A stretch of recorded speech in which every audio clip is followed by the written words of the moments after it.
Hello, welcome to Jason the Old Millennial. My name is Jason. I'm speaking to you here in my basement in the great state of Kansas. And today I'm doing a video continuing my rankings of all the Beatles songs.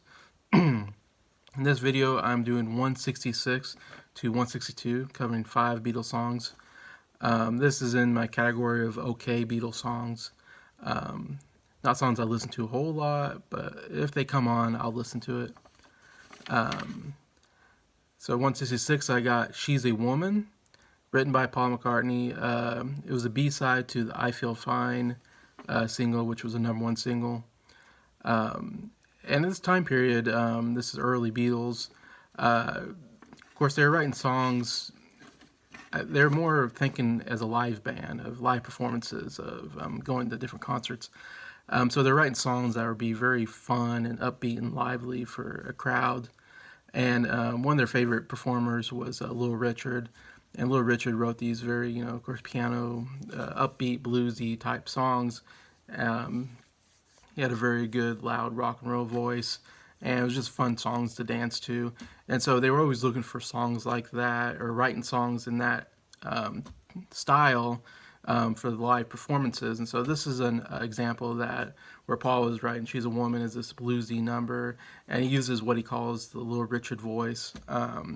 He tries to kind of somewhat I don't know what the word is, personate, not quite impersonation, but he has that rock and roll voice that he uses at this period that he calls his Little Richard voice, because he wants to kind of make it feel like a Little Richard performance.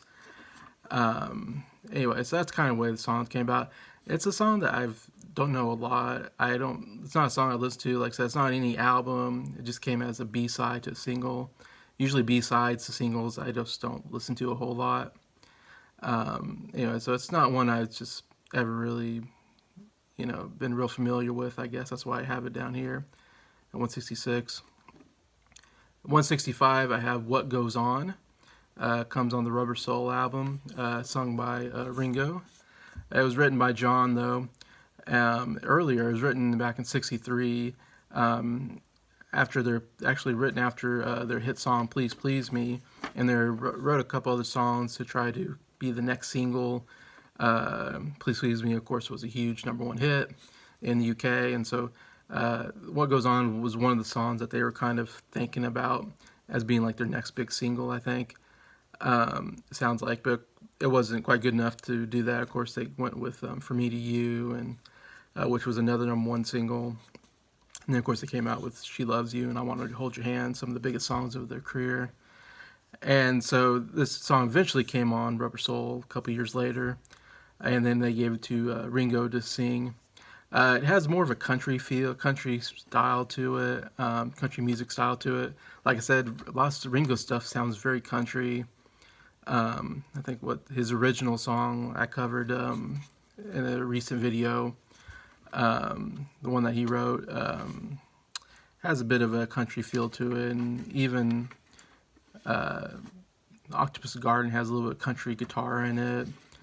I don't know why it is. He has a lot of country in him for some reason. Ringo does. And like the chorus is okay, but overall nothing special as far as lyrics, and it's just a simple song. I think kind of throwaway song by John, just to write a song, try to get a hit song again. It was also released in the U.S. as a B-side to "Nowhere Man" as well. But yeah, so 165, What Goes On. At 164, I have "Hey Bulldog." Came off the Yellow Submarine album, written by John.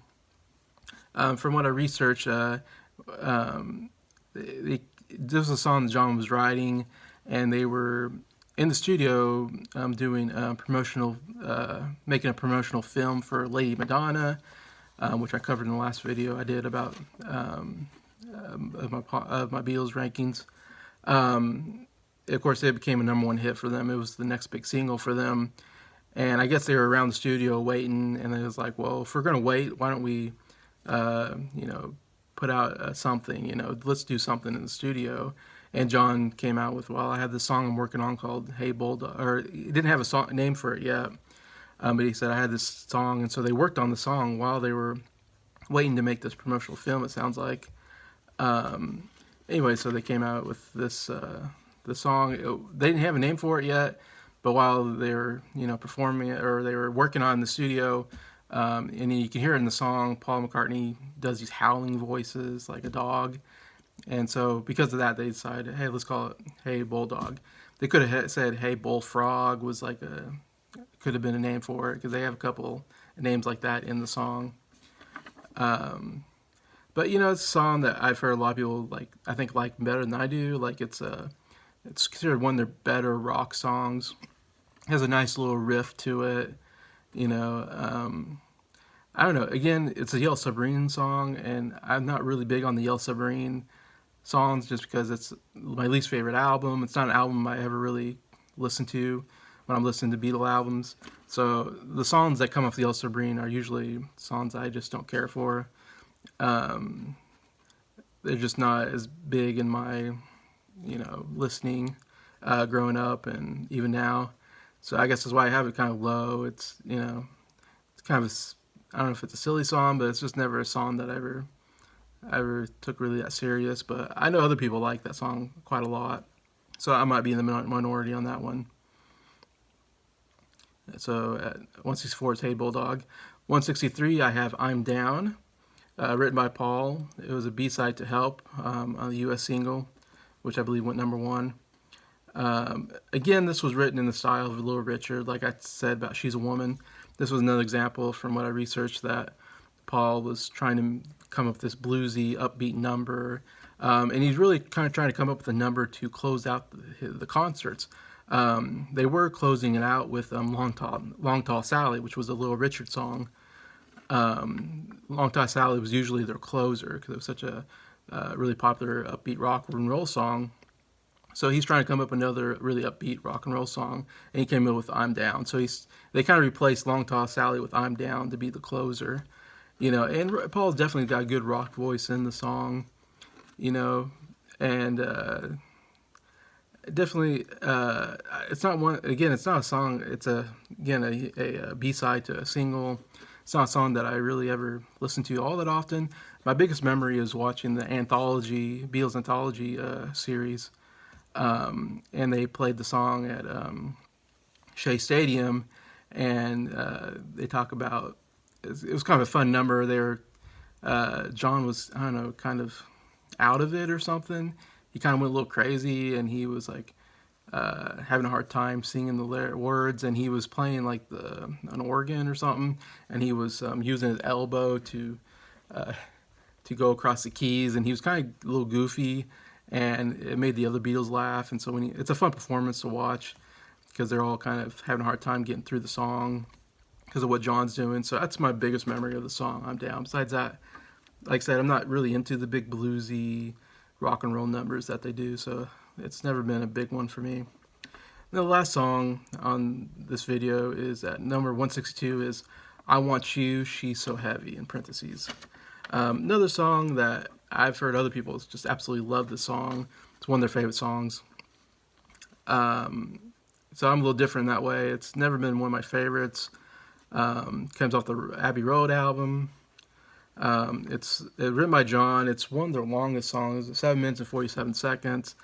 And I guess my biggest problem with it is just it's so long and it just drags.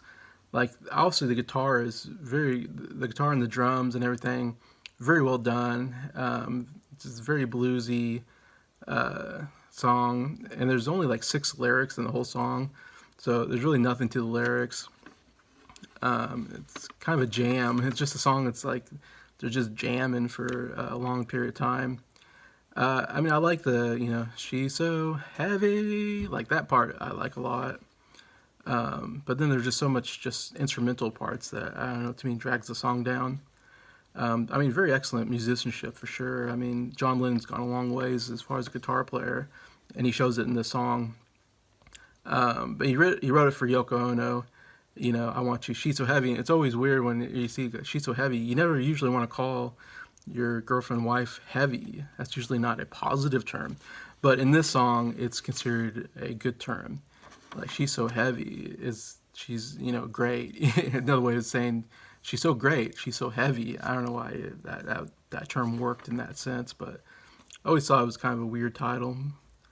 Anyways, but yeah, so I know I'm different. I'm not as big on it, but because of the musicianship and the She's So Heavy part of the song, it comes into my okay category. So that's why I got there at 162. And that's the last song on this video, and I'll get to some more later. And so just thank you for watching this channel or watching this video and liking it, and just tell me what you feel. If I'm wrong on these songs, if should I have it higher or lower, tell me what you feel. I would love to read the comments, and just thank you, and thank you to all the subscribers for supporting the channel. I really appreciate it. Have a good day.